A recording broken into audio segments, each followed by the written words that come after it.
Hey everybody, Melanie Horton, IFBB Pro, in a little bit of a different setting today. We're not in the gym, we're doing something a little bit different today, so I thought I'd just post up a Q&A and got a great response, so we're just going to answer some of your questions today. Is bodybuilding a lifestyle or a sport? Bodybuilding isn't really a sport, it's really about competition. So the weight training, definitely there's some athletic components to that. In my opinion anyway, it's more a lifestyle. So from the foods you eat to the training, it's really a 24/7 kind of a venture. And for most people who are in the sport, they do it for a very, very long time. So there's lots and lots of people who consider themselves bodybuilders, but they don't compete necessarily. And so from that perspective, I'd say it's a lifestyle. Do you read comments on your IG or YouTube and the negative ones bother you? Yes, I read all the comments. I try to respond as much as I can to everybody. Surprisingly, in the last year, I'd say that the negative comments have gotten less, but it's always surprising to me that people take the time to say something negative on somebody's page. It just sort of rolls off your back like water, and I appreciate the positive comments more. Yeah, there are a few people that can't resist making negative comments. I think we all get that. Will we see videos on YouTube more often? Yes. So this is sort of the start of a series we're going to be doing. Gonna have more gym content coming at you, but the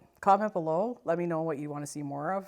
We've got some ideas definitely to bring some content, but if there's anything specific you want to see, let me know. We'll bring it for you. Do you do the editing for YouTube or you hire someone else? So I'm working with Dahlia right now for this next series of YouTube videos. I am not at all technically proficient at editing or filming. So if you're somebody who's doing YouTube, definitely find somebody who's professional and knows what they're doing with editing. It's well worth the investments. That's my recommendation for you there. Is bodybuilding difficult for self-esteem when you stop competing or when body fat is up? I would say yes, it's difficult, especially I think for women in the off season when your body fat's a little bit higher, you don't look as shredded and lean as you do in contest season. But as you mature as an athlete, you learn to appreciate kind of every stage. And the off season is the time for your body to recover and to grow, to make improvements. So trying to appreciate those pieces is really important. And self-esteem should really be about the progress you're making and not how you look on a particular day or stage of your journey. So that would be my advice there. What are your 5 best foods to refuel with? Ooh, I like this question. This is a good one. My diet is pretty boring and typical bodybuilding diet year round, but for refueling, it's post-workout meal, I'll say. Mine is typically either one of 2 things. It's either cream of rice with whey protein and maybe some berries and peanut butter, or alternatively, it'd be something boring like chicken and rice or ground beef and rice, maybe with a bit of kimchi, some salt, but just to get the glycogen back into your system after a good workout, and that's a great way to refuel. So those are sort of my 2 go-to post-workout meals. You're a true inspiration. Love seeing your progress. Age is no limit.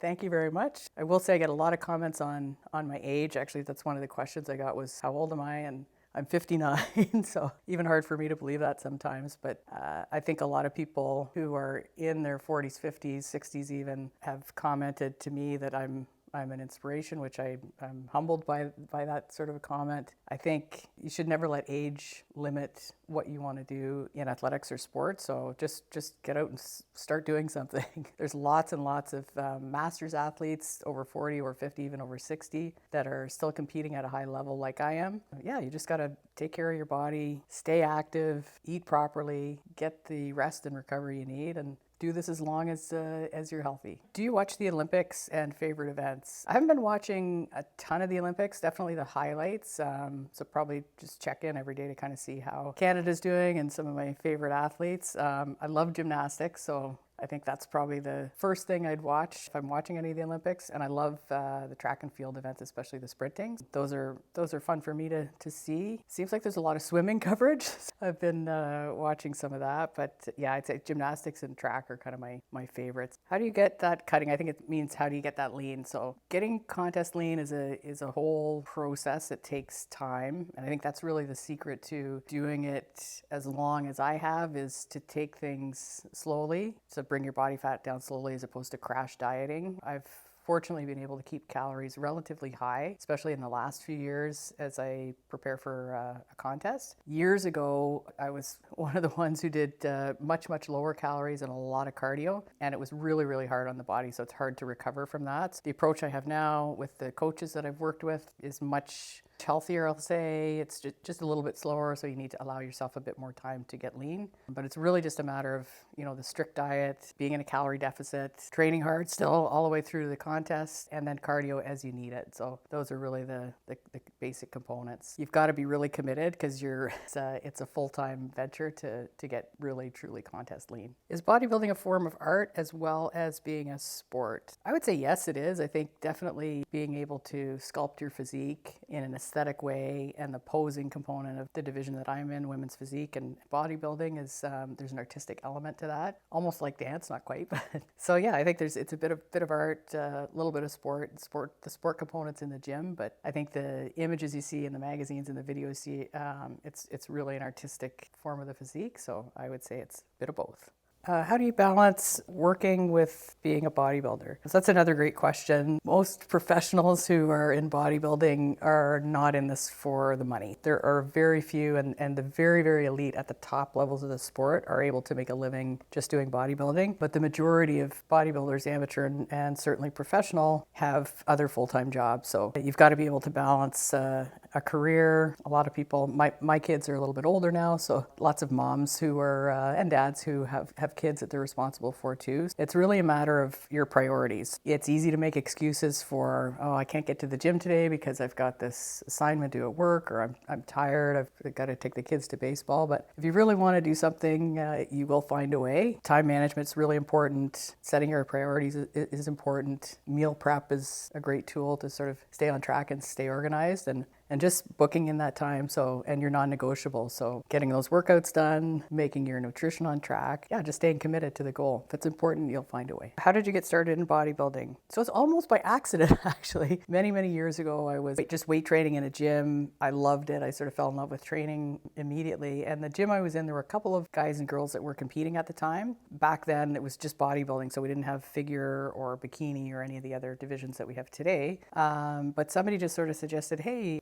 your physique's responding really well, you should try competitions. I knew nothing about it, but I had a few people that helped me prepare for the contest. The first contest I did, I won the overall, and I was completely hooked after that. I think from that moment, it's been a part of my life and certainly a huge passion of mine. So, were you athletic growing up? I was encouraged by my parents and I have three brothers to pursue kind of any sports and all sports. We have a pretty active family. I have a brother who's a golf professional. I have another brother who's a master's level national squash athlete. So there was a lot of hockey and baseball and those sports growing up. We lived in a place called Port Credit, which is on the river. So summertimes, a little bit different sports. I did a lot of rowing. So competitively, I did kayaking and rowing. And then in high school, not at an elite level, but I played basketball, volleyball, sort of everything. So love sports. I think the discipline that comes with it and the ability to get better, teamwork component on the team sports I played was really important. So when bodybuilding came along, it was just a kind of a natural fit for me. Professional kayaking's crazy. It's crazy, right? Remember the first time I was in like a K2 boat? Because if you're not in sync, you're tipping, right? And you're sitting like on the water, right? So it's pretty cool. And the canoeing was good too. And then I did like sailing, like it was only because I was in Port Credit, right? Yeah. What supplements are important for bodybuilding? So I have a cupboard full of supplements, to be honest, but there's a few staples that I don't go without on a daily basis. Number one, I would say, and this is for somebody starting out or somebody who's been doing it a long time. Number one, L-glutamine, it's amino acid, great for gut health. So that's something in my morning drink every day. I take 10 grams. Creatine is probably the most widely studied supplement in sports nutrition. It's found in red meat and in some other proteins. I use about 5 grams a day. It's great for muscle energy, and there's a lot of evidence now that it's great for brain health as well, some anti-aging properties, so it's a great supplement. Personally, I don't have a huge volume of vegetables in my diet. I have fruits, but not as many vegetables, so I use a greens powder, and again, that's daily every morning. A really good athletic multivitamin that I take every morning. And then the other ones that are a little bit different, but I'll take them, but in the evening usually is magnesium, several different forms of magnesium, but that's one of my staples. And then curcumin, which is great for inflammation, so it's an anti-inflammatory herbal supplement, and those are sort of my top 5 or 6. So I hope you enjoyed the Q&A today format, a little bit different today. If you have any questions, again, just drop them down below in the comments. And any content you really want to see, let me know. See you in the next one.